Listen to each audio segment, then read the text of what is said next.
Winter வந்துருச்சுங்க, அது கூடயே வரது ட்ரைனஸ் தான். ஸ்கின்னும் சரி, லிப்ஸும் சரி, பாடியும் சரி, எல்லாமே ட்ரையா இருக்கு. ஸோ உங்க ஸ்கின் கேர் ப்ராடக்ட்ஸை இப்போ வின்டருக்கு எப்படி ஸ்விட்ச் பண்றான்னு பார்க்கலாம். Number 1, cleanser. யூஸ்வலா யூஸ் பண்ற ஃபோமிங் கிளென்சரை தூக்கி வச்சுட்டு நீங்க ஒரு நல்ல ஹைட்ரேட்டிங் ஜென்டில் கிளென்சரா சூஸ் பண்ணுங்க. Salicylic acid, glycolic acid high percentage கிளென்சர்ல இருந்துச்சுன்னா அதை அவாய்ட் பண்ணிட்டு ஜென்டில் pH ஃப்ரெண்ட்லி கிளென்சரா சூஸ் பண்ணிக்கோங்க. ரெண்டாவது மாய்ஸ்சரைசர். எல்லாருக்கும் பிடிச்சது லைட் வெயிட் மாய்ஸ்சரைசர். ஆனா இந்த வின்டருக்கு க்ரீமி பேஸ் மாய்ஸ்சரைசரா நல்ல ஒர்க் ஆகும்.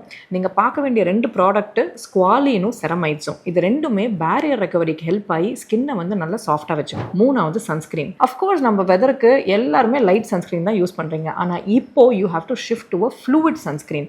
அதாவது கொஞ்சம் ஹைட்ரேட்டிங்கா இருக்கணும். அண்ட் வின்டர் இருக்கோ இல்லையோ யூவி ரேஸ் கண்டிப்பா இருக்கு. அதனால சன்ஸ்கிரீனை கண்டிப்பா அப்ளை பண்ணுங்க. நாலாவது ப்ராடக்ட் வந்து உங்க சீரம். ஆன்டி ஏஜிங்க்கு பயங்கர ஹை ஸ்ட்ரென்த் ரெட்டினாலை யூஸ் பண்றீங்கன்னா அந்த ஹெவி டியூட்டி ரெட்டினால்லாம் தூக்கி வச்சுட்டு 0.3லேருந்து 0.1% ரெட்டினாலை மாத்துங்க. அதுவுமே எனக்கு செட் ஆகல டாக்டர்னா பாக்குச்சியால் சூஸ் பண்ணுங்க. பிக்மெண்டேஷனுக்கு கிளைகாலிக் ஆசிட், சாலிசிலிக் ஆசிட் அந்த மாதிரி ரொம்ப வந்து சிவியர் ஏஹெச்ஏஸை விட்டுட்டு உங்களோட lighter ingredients like niacinamide, alpha arbutin அதை வந்து நீங்கள் மாற்றினீங்கன்னா பிக்மெண்டேஷனும் குறையும், ஸ்கின்னும் தேங்க்யூ சொல்லும். இந்த ஒரு ஃபியூ ப்ராடக்ட் சேஞ்சஸ் வச்சு you can definitely have nice glowing skin for your winter. Take care.